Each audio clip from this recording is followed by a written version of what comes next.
Salam izləyicilər, bu video dəstə ekranda gördüyünüz cədvəl tapşırığının izahını verəcəm. İlk növbədə mouse'un sağ düyməsini ekranın boş hissəsində vururuq. New əmrin üzərinə gəlirik. Rus dilində burada sazlat yazacaq, Azərbaycan dilində yeni yazılacaq. Açılan alt menüdən Microsoft Word Document sətri üzərində mouse'un sol düyməsini bir daha vururuq. Deməli yazaq bura hesabat ad verək və mouse'un sol düyməsini boş hissəyə bir daha vuraraq təsdiqləyək bu adı və bu sənədə daxil olaq. Burada ilk növbədə çalışmanı işləməmişdən qabaq aşağıya baxaq. Deməli font, yəni şrift Times New Romandır, standart ölçü 14 punktdur və səhifənin kənar boşluq məsafəsi narrowdur. Deməli Home, yəni qlavniya tabında font, yəni şrift əmri vasitəsilə burada Times New Roman şriftini seçirsiniz. Əgər sizdə burada əks olunmursa, bu hissədə Times yazsaz, gördüyünüz kimi həmin şrift burada əks olunur. Klaviaturadan Enter düyməsini vuraraq təsdiqləyirsiniz. Standart ölçünü 14 punkt edirəm. Size, yəni razmer əmri vasitəsilə. Daha sonra səhifənin kənar boşluq məsafəsini tənzimləmək üçün layout, yəni maket tabına daxil oluram. Köhnə versiyalarda page layout və ya rus dilində razmetka stranitsa gedəcək adı. Burada margins, yəni poly əmri var. Buraya daxil oluram və burada səhifənin kənar boşluq məsafəsi şablonu narrow seçirəm. Zaten məndə narrow seçildi. Ola bilər sizdə normal seçimi aktiv olsun. Siz girib buradan narrow edəcəksiniz. Rus dilində bu əmr uski gedəcək. Bu cədvəli qurmaq üçün bu cədvəli təşkil edən sütun və sətirlərin sayını bilməliyik. Sütunlar yuxarıdan aşağı doğru, yəni şaquli istiqamətdə əks olunan elementlərdir. Sətirlər isə alt-alta olan, lakin soldan sağa doğru əks olunan elementlərdir. Elə isə saymağa başlayaq. Lakin qeyd edim ki, biz sütunları çox olan hissədən saymalıyıq. Məsələn, biz bunu yuxarıdan saysaq, sayı düzgün olmayacaq. Çünki müəyyən xanalarda birləşdirmə baş verib, yəni xana birləşməsi. Həm sütun üzrə, həm sətir üzrə.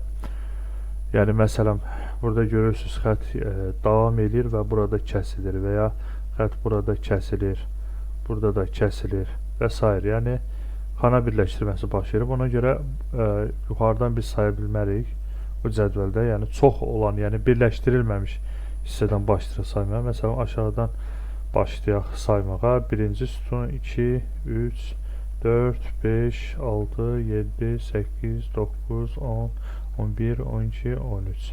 Sətirləri sayaq. 1, 2, 3, 4, 5, 6, 7, 8, 9, 10, 11, 12, 13, 14. Hər ikisini biz aşağıdan saydıq. Çünki yuxarıda xana birləşdirməsi baş verib. Yəni, yuxarıdan sütun və sətirləri saysaydıq, düzgün olmayacaqdı. Deməli, biz 13-ün 14-də bir cədvəl qurmalıyıq. Yəni, 13 sütun və 14 sətirdən ibarət. Elə isə başlayaq. Deməli, Word proqramına qayıtdıq. Insert, yəni vstavka tabına daxil oluruq. Burada table, yəni tablitsa əmrinə daxil oluruq. Burada insert table, vstavit tablitsa əmrinə daxil oluruq. Burada number of columns, yəni sütunları sayı əmrinin qarşısında 13 yazırıq. Number of rows, sətirlərin sayını isə 14 qeyd edirik. Rus dilində səhv etmirəmsə stopçı, straka olacaq. OK düyməsini vururuq və nəticədə 13-ün 14-də cədvəl yaradıldı. İndi isə bu cədvəldə müəyyən hissələrdə xana birləşdirmələri var. Onları tətbiq edək bu cədvəldə. Təbii ki, bunun üçün ilk növbədə cədvəl analiz eləməliyik. Məsələn, görürsünüz, burada xət kəsilib. Normalda bu xət davam eləməli idi belə. Burada da bu xət davam eləməli idi. Davam eləməyibsə, yəni qırılıbsa, demək ki, burada xana birləşdirməsi baş verib. Əslində, burada malın adı yazılan xananın qarşısında görürük. Burada 1, 2, 3, yəni 3 dənə sətir var. Demək ki, sətir olaraq, yəni xanaları, yəni alt-alta seçib yəni 3 xananı seçib birləşdirmək lazımdır. Əgər bunu əyani görə bilmirsinizsə, bu xətti uzatsaq vizual formada, yəni görsənir ki, burada 3 dənə xana olub. Eyni zamanda burada da indi keçək bu hissəyə. Burada isə bu xətti uzatsaq görəcəyik ki, burada əvvəl 4 dənə xana olub. Sonradan bu 4 xana seçilib, birləşdirilib. Yəni sütun olaraq 2 dənədir. Yəni bu xətt olmasa belə, məsələn görürsünüz, burada aşağıda 2 dənə sütun var, yəni. Və eləcə də bu dekabr ayında yazılan xananın qarşısında da görürsünüz ki, burada 2 dənə sətir var. Yəni 2 sütun, 2 sətir. Bu xəttləri birləşdirəndə görürük ki, həqiqətən də burada 2 sütun və 2 sətir olub. Deməli, tətbiq edək. Burada ilk növbədə malın adı olan hissədə 3 xananı seçirik. Table layout-a daxil oluruq maket tabına. Burada merge cells abdinit ya check əmri var. Bu əmri icra edəcəksiniz. Və həmçinin bu hissədə isə 2 sütun və 2 sətir, yəni 4 dənə xananı seçib merge cells, yəni abdinit ya check əmrini vuracaqsınız. Davam edək. Deməli, biz bunları etdikdən sonra baxırıq. Burada 31 avqust 2005 yazısı var. Bunun aşağısına baxsaq, görərsiniz ki, burada 4 dənə sütun var. Yəni 1, 2, 3, 4. Və həqiqətən də bu xəttləri uzatsaq yuxarı, gördüyünüz kimi 4 dənə xana burada meydana gəlir ki, yəni bu xanalar sütun olaraq seçilib, birləşdirilib. Və eyni zamanda da aşağıda da tarixə istehlak olunan elektrik enerjisi, yəni hissəsində 2 dənə sütun birləşdirilib. Həmçinin yığılmış enerji haqqı olan xanada da 2 dənə sütun. Yəni bu xəttlər olmasaydı belə, biz zaten görürük burada 2 dənə burada var aşağılarında. Gəlin bunu tətbiq edək. Word proqramına keçək. Deməli, burada 4 dənə xana seçirik, yəni sütun olaraq merge cells əmrini vururuq. Burada isə 2 dənə xana seçirik və burada da 2 dənə xana seçirik. Daha sonra davam edək, görək burada başqa nələr var. Əhali olan hissədə də aşağıda normalda baxsaq 1, 2, 3, 4, 5. 5 dənə sütun var. Həqiqətən də bu xəttləri çəkəndə görürük ki, burada 5 dənə xana var. Ödəniş olan hissədə isə 2 dənə xana birləşib, yəni bu xətt olmasaydı belə, biz görürük ki, burada dekabr yanvar, yəni 2 dənə sütun var. Deməli, burada 1, 2, 3, 4, 5, 5 dənə sütunu seçib birləşdiririk və bu hissədə isə ikisini seçib birləşdiririk. Daha sonra bu hissədə baxaq, deməli, bunları etdikdən sonra bu hissəyə baxaq, bu 3 dənə xanaya baxaq. Normalda bunların sağ tərəfinə baxanda açıq aydın görürük. Yəni 2 dənə sətir var burada, ödəniş dekabr. Amma görmürsünüzsə bu xətti uzadırsınız. Görürsünüz ki, burada 2 dənə xana meydana gəlib. Yəni 2-2 bu 3 dənə sütunu birləşdirəcəyik xanalarla. Deməli, 2 dənə xana seçdik sətir olaraq. Burada da 2 dənə seçdik. Burada da 2 dənə seçdik. Daha sonra və ən sonda da bu artım olan hissədə də malın adı kimi burada da 3 dənə sətir seçəcəyik. Belə ki, bu xəttləri uzadanda görürük ki, burada 3 dənə xana əmələ gəlir. Yəni bu xəttlər olmasaydı belə 1, 2, 3, yəni görürük ki, 3 dənə burada sətir var. Yəni 3 dənə burada birləşdirəcəyik. Və burada da neft sənayesi yazılan hissədə də bunun sağında görürsünüz 1, 2, 3, 4, 5, 5 dənə sətir birləşib. Həqiqətən də bu xəttlərin ardını çəkəndə görürük ki, burada 5 dənə xana əmələ gəlir. Deməli, yəni aşağıdan bir xana ötürüb 5 dənə seçəcəyik belə. Deməli, 3 dənə burada seçib birləşdirdik və aşağıdan da birini ötürüb 5 dənə seçib birləşdiririk. Bundan sonra gəlin bunları yarı ekran edək və yazmağa başlayaq. malın adı dekabr yazırıq və burada Shift Enter düyməsini basırıq klaviaturadan ki, yəni bir sətr aşağı düşsün.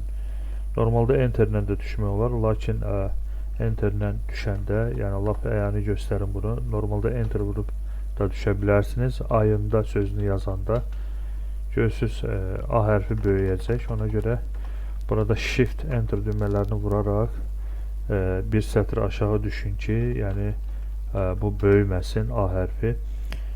Belə klaviaturada da göstərim. Yəni Shift və Enter, yəni daxili düyməsini vuracaqsınız. Enter düyməsini vurmayaq, çünki qeyd etdik ki, böyüyəcək. Shift Enter vuraq. İstehlak Shift Enter olunan, Shift Enter elektrik, Shift Enter enerjisi.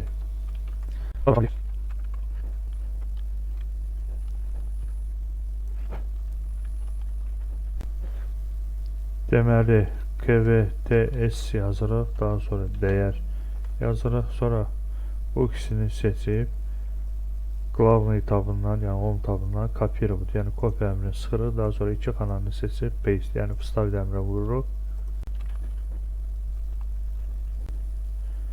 Burada dekabr yanvarı seçib yenə eyni əməliyyatı edirik, yəni kopyalayıb əlavə edirik. Bir önəmli məsələni də unutmuşuq. Burada gördüyünüz kimi səhifə albom düzənindədir. Yəni biri var kitab vərəqi, bir də var albom vərəqi. Və biz gəlirik layout tabına, yəni maket tabına. Burada orientation, yəni orientasiya əmri var. Bunu landscape seçirik. Landscape seçəndən sonra görəcəksiniz ki, bu cədvəl balaca qaldı. Cədvəli bütöv seçib table layout, yəni maket tabından burada AutoFit, AutoPadbor əmri var. Buradan AutoFit window əmrini icra edəcəksiniz. Rus dilində səhv etmirəmsə V akını olmalıdır. Bunu seçəcəksiniz və cədvəliniz düzələcək. Yeri gəlmişəm, ümumiyyətlə bu cədvəldə yazılar tən ortada yazılıb. Onun üçün belə eyni zamanda bunu da yerinə yetirək. Deməli, maket layout tabında line sense əmrini icra edək ki, bütün yazılar zaten ortada yazılacaq və həmçinin yazılar qalın olacaq. Təbii ki, bu hissələr istisna olmaqla, yəni Home tabına, yəni Glavnay tabına daxil olub, burada bold journey əmrini icra edək və istisna olan yerləri deaktiv edərik. Həmçinin, məsələn, burada neft sənayesi tən ortada yazılmayıb, yəni sol tərəfdə üfüqi, yəni şaquli cəhətdən isə orta yazılıb, yəni sol orta yazılıb. Ona görə bunu sonra dəyişdirəcəyik. Ya da indidən edək, nə qədər ki yadımızdan çıxmayıb. Bura qoyaq kursoru və table layout tabına daxil olub, buradan sol orta seçirik, yəni yazdıqda o formada əks olunsun. Burada görürsünüz, bu yazılar belə deyil, istiqaməti dəyişdirilmiş yazılardır. Ona görə bu xanaları bir dəfəlik seçirəm. Daha sonra burada layout tabında, yəni maket tabında text direction adlı əmr var. Yəni bu əmri icra eləsəz yazın istiqaməti dəyişəcək. Yəni üst tərəf sağa doğru vursaq, üst tərəf sola doğru. Bizdə zaten üst tərəfi, yəni sola doğru olduğu üçün bu seçimdə saxlayırıq və başlayırıq yazmağa. Deməli,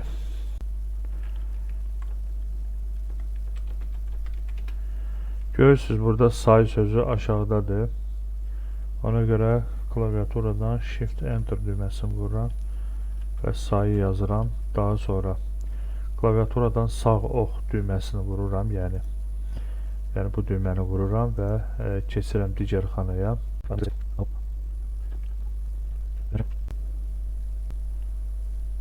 Ödənişə cəlb olunan Shift Enter'ı basıram.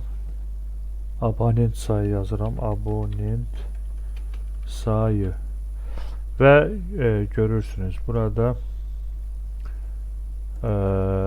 belə bir problemlə qarşılaşırıq. Deməli, bu da nədir? Görürsünüz, burada cəlb olunan sözü ilə bitib. Amma bizdə olunan sözü aşağı düşüb. Ona görə bu cədvəli bir qədər uzadırıq ki, bu olunan sözü yuxarıya qalxsın. Və abonent sayı da burada əks olundu. Digər yazıları yazaq sürətli formada. Deməli, burada 1-dən 5-ə kimi rəqəmləmələr var. Bu kanalları seçirsiniz bir dəfəlik. Home tabına daxil olub, yəni Qlavniya tabına daxil olursunuz və burada paragraf abzas qrupunda numbering, numerasiya adlı əmri var. Buraya daxil olub. Buradan müvafiq mötərəzə ilə olan formanı seçirik. Daha sonra yenidən buraya daxil oluruq. Burada define number format əmri var. Buraya daxil olub lefty centered seçək. Daha sonra burada da müəyyən rəqəmlər var. Onları da yazmağa çalışaq.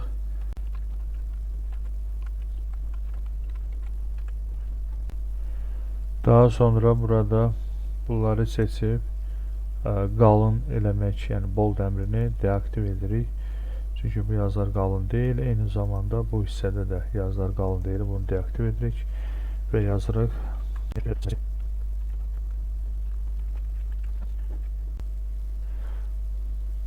Bunları yazdıqdan sonra daha sonra gəlirik bu hissəyə.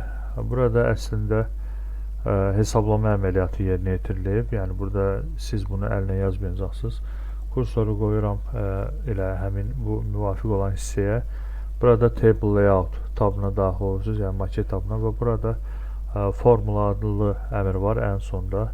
Bu əmri icra edirsiniz və OK düyməsini sıxsaz yuxarıdakıları cəmləyəcək. Eyni zamanda burada da eyni əməliyyatı yerinə yetirək. Formula əmrini vuraq və OK düyməsini vuraq. Yuxarıdakı rəqəmləri cəmlədi. Ola bilsin ki, siz bunu edəndə eyni cavabı almaya bilərsiniz, xüsusilə bu hissədə. Bunun da səbəbi nədir? Yəni regional formatdır. Yəni burada görürsünüz, tarix Azərbaycan dilində, yəni əks olunub, yəni Azərbaycan regionuna uyğun. Ola bilər sizdə ayın PM-lə, yəni saat burada əks olunsun və İngilis formatı ilə yəni qeyd olunsun, yəni daha doğrusu Amerikan formatı ilə, yəni ay, gün, il, yəni drop işarəsi ilə. Regional format yəni fərqli olanda bu cavabın yəni fərqli çıxması ehtimalı yaranır. Bunun da səbəbi yəni vergüllə, məsələn biz kəsir yazmışıq. Yəni Amerikan formatı olanda, yəni regional format burada kəsir nöqtə ilə yazılır. Yəni əgər sizdə belə alındısa, bunları nöqtə ilə yazın və yenidən yəni buradakı rəqəmi silib yenidən formula əmrinə girsəz, yəni həmin cavabı alacaqsınız. Bundan başqa fikir verin, burada cədvəlin bu hissəsindən axıra kimi belə deyək də, burada cədvəlin xəttləri nöqtə-nöqtə formasında əks olunub. Ona görə də biz müvafiq olaraq həmin xanaları seçirik və daha sonra table design, yəni konstruktor tabına daxil oluruq. Buradan xəttin növünü ikincini seçirik, yəni qırıq-qırıq xəttlərdir. Ola bilər videodan bunu aydın görməyə bilərsiniz, amma özünüz kompüterdə işləyəndə görəcəksiniz. Burada qırıq-qırıq xəttlər var. Bunu seçirik və buradan da bunun ölçüsünü bir qədər çox götürək, bir punkt edək və rəngi zaten qara olduğuna görə bunu dəyişmirik. Yəni pen color dəyişmirik və burada borders, yəni qranitsə əmrinə girib. Burada outside borders, yəni daha doğrusu inside borders, yəni bizə daxili lazımdır. Yəni Voduntroni qranitsə olacaq, səhv etmirəmsə rus dilində. Bunu seçirik və gördüyünüz kimi həmin bu hissələr qırıq-qırıq, yəni nöqtə formasında olan xəttlər oldu. Cədvəlin yuxarı hissəsi isə başdan ayağa, yəni ilk 3 sətri, yəni 1, 2, 3, yəni ilk 3 sətri həm daxili, həm də kənarı qalın düz xətdir. Deməli, yuxarı 3 sətri seçirik. Seçdikdən sonra burada xəttin növünü düz xətt seçirik. Qalınlığını isə biraz artırıb, məsələn bunu 3 punkt seçək və Rəngi zaten qalın olduğuna görə bunu dəyişdirmirik. Borders əmrinə girirəm və buradan All Borders qranica əmrini sıxıram və nəticədə alındı. Daha sonra bir də görürsünüz, bu kənarlar qalındır bu hissələrdə. İndi bunları bir-bir seçib kənarlara vermək biraz yorucu olacaq da. Yəni, məsələn, bunu tutaq ki, biz bu hissələri seçək, gəlib buradan outside edək və ya bu hissəni seçək, bunu outside edək, bu hissəni seçək, outside edək. Yəni, bu yorucu olacaq, bunu daha rahat yolunu istəyirəm deyim.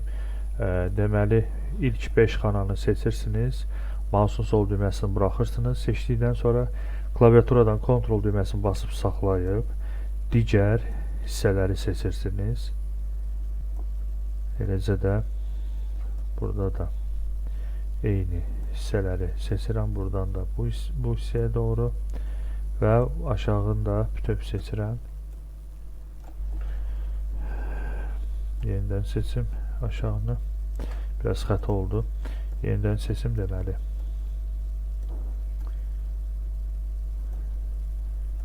Formada seçirəm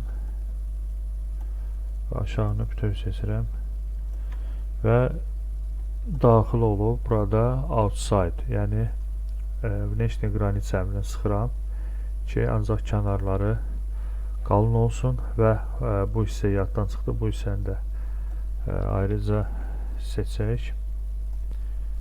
Həmçinin buranı da outside edək.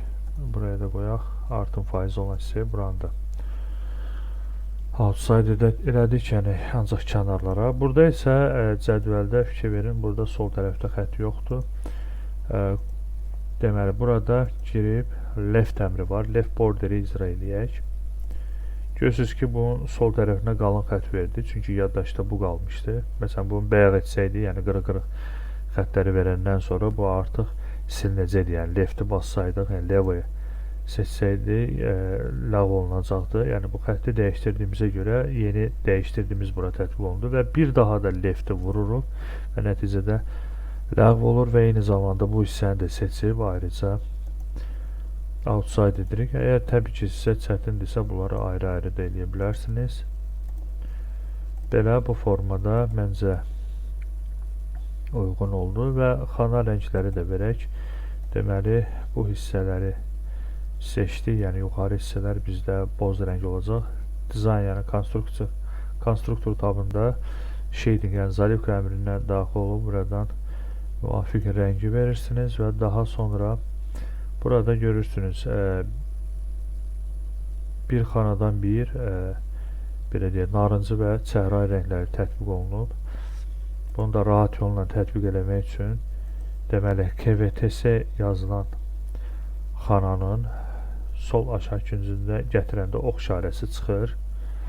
Vururuq və klaviaturadan kontrol düyməsini basıb saxlayıb digər xanaları seçirik. Bu formada da seçmək olur və ya çətindirsə sözün üzərində mouse sol düyməsini 2 dəfə vururuq. Kontrol düyməsini basıb saxlayıb digər xanaları seçirik və daha sonra shading, yəni zaливka əmri vasitəsilə həmin rəngi tətbiq edirik. Dəyər sözünü seçirəm. Növbəti dəyər yanvar və yanvar. Bunları da seçib shading, yəni zaливka əmrinə daxil olub. Burada monocolors və standart bölməsindən təxminən belə bir rəng veririk. OK düyməsini vuraq. Tətbiq olundu. İndi təbii ki, söz olanda mouse sol düyməsini 2 dəfə vurursunuz. Əgər məsələn xanalarda məlumat olmasa, yəni başqa bir cədvəldə belə bir rəng vermək istəsəniz, mütləq yəni sol aşağı küncdən, yəni boş xananı gərək seçəsiniz. Amma yazı olanda həm belə seçmək olur, yəni həm küncdə sol ox, yəni sol aşağı küncdəki ox düyməsi ilə seçmək olur, həm də ki, üzərində 2 dəfə vurmaq olur. Yəni sözün üzərində 2 dəfə vurmaqla da tətbiq eləmək olur. Və aşağıda da rəngi yaşıl edirik. Mətnin rəngini isə Home Global etabından font color, yəni svet əmri vasitəsilə sarı edirik. Buradakı məlumatda məsələn Bu xananın üzərində mouse'un sol düyməsi 2 dəfə vururam. Bu xananın da üzərində mouse'un sol düyməsi 2 dəfə vururam. Yəni daha doğrusu, yəni xananın üzərində, içində olan yazıların üzərində və table design həminə daxil oluruq, yəni konstruktor. Və buradan xananın rəngini göy edirik və yazıların rəngini qlavniya tabından isə ağ rəng edirik. Bu formada başqa məncə gözdən qaçan bir şey olmadı və bu cədvəli istəyirəm səhifənin ortasında doğru çəkim. Bunu etməyin bir neçə yolu var. Deməli, cədvəli bütöv seçirəm, mouse'un sol düyməsini basıb saxlayıram və eyni zamanda klaviaturadan shift düyməsini də basıb saxlayıram ki, simmetrik formada bu hərəkət eləsin. Bu formada da edə bilərəm və ya birinci xanayı içinə qoyub burada enter düyməsini vuranda fikir verirsiniz. Biraz ekranı kiçildim. Yəni enter düyməsini vuraraq da belə sala bilərsiniz aşağı. Ya da ki, bayaq göstərdiyim kimi cədvəli seçib, mouse'un sol düyməsi və shift düyməsini basıb saxlayaraq aşağı da çəkə bilərsiniz. Və bundan sonra səhifənin kənarına belə bir çərçivə tətbiq eləməliyik. Bunun üçün design, yəni konstruktor tabına daxil oluruq. Köhnə versiyada razmetrik stranitsa olacaq. Burada page background əmri var. Burada page borders, stranitsa, granitsa, təxminən belə bir yazıda olan bir əmr olacaq rus dilində. Girirsiniz bura və burada art, yəni şəkil hissəsindən müvafiq xətt növünü seçirsiniz. Səhv etmirəmsə bu qara rəngdə olacaq və biz buna rəng verəcəyik. Deməli, bu xətt növüdür. Bu xətt növünü seçdik və daxilində yaşıl rəng verdik. OK düyməsini vururuq və nəticədə tətbiq olundu. Lakin görə bilərsiniz ki, şəkildə bir qədər bu aralıdır. Bunu necə düzəldə bilərik? Seçək cədvəli və burada ola bilsin ki, biz səhifənin ölçüsünü A4 etməmişik, ona görədir. Bəli, letter seçimi aktivdir. Burada size əmrinə daxil oluruq, burada A4 seçirik. A4 seçdikdən sonra cədvəli seçirik, table layout, yəni maket tabına giririk. Burada AutoFit window əmrini sıxsaq, daha doğrusu AutoFit content edirəm. Yazıya görə bunu yığır, xanaları. AutoFit window vuranda isə mətn sayısına görə yığır. Bunu seçəndən sonra home tabına gəlib, burada cədvəlin özünü ortaya düzləndirmə verirəm ki, ortada olsun. Yenə də görürəm ki, bu boşluq qaldı, yəni daha doğrusu boşluq olmadı. Demək ki, biraz çərçivəni biraz nazik etmək lazımdır. Girirəm page board isə biraz 10 edirəm bunun ölçüsünü. OK düyməsini vururam və bir qədər də balacalaşdıraq. Məsələn 8 edək. OK düyməsini vuranda, yəni bu formada nəticə əldə eləmək mümkündür. Və ya ölçü əl vurmadan da, məsələn 12 ölçüsündə saxlayıb bir qədər cədvəli özünü sağ tərəfdən məsələn çəksək, azaltsaq, daha sonra seçib home tabından ortaya düzləndirsək, bu formada da həmin nəticəni almaq olar. Bir də şəkildə burada hesabat sözü var. Bu yazını da yazaq. Deməli, design, yəni konstruktor tabına daxil olur. Burada watermark, yəni podloşka adlı əmr var. Buraya daxil oluruq və burada custom watermark əmrinə daxil oluruq. Buradan text seçirik və text bölməsində hesabat sözünü yazırıq və burada fontu T yazırıq və buradan Times New Roman seçirik və rəngi qırmızı rəng seçirik. OK düyməsini vursaq, hesabat sözü əks olunacaq. Bu qədər. Videonu bəyəndinizsə like etməyi və kanala abunə olmağı unutmayın. Dostlarınızla paylaşın ki, onlar da bizim video dərslərdən faydalanı bilsinlər. Hələlik sağ olun.